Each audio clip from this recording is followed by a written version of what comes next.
Hi అండి. ఈరోజైతే ఒక మామగారి దగ్గరికి వచ్చాను. ఆవిడైతే యాక్చువల్గా ఏంటంటే ఒక్క ఆవిడ చాలా పెద్ద ఆవిడ, పక్కన వాళ్ళ కోడలో ఎవరో సంథింగ్ ఉంటారు. బట్ ఆవిడ చిన్న చిన్న పాకలా ఉంటుంది. అక్కడే ఆవిడకున్న చిన్న స్థలంలోనే అన్ని మొక్కలు, కూరగాయల మొక్కలు అవి పండించుకుని చేసుకుని అవి రోడ్డు మీద పెట్టుకుని అమ్ముకుని దాని మీద వచ్చే వాటితోనే ఆవిడ లైఫ్ అయితే వెళ్ళదీస్తారు.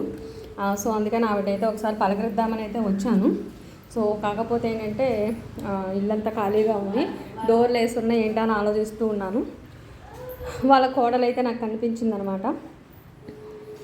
లేదండి, ఆవిడకి హెల్త్ బాగాలేదు, సో హాస్పిటల్కి వెళ్ళారు, తీసుకువెళ్ళారు, అసలు లేవట్లేదు ఒక 10 days నుంచి అని చెప్పారు. సో నాకైతే చాలా బాధ అనిపించింది.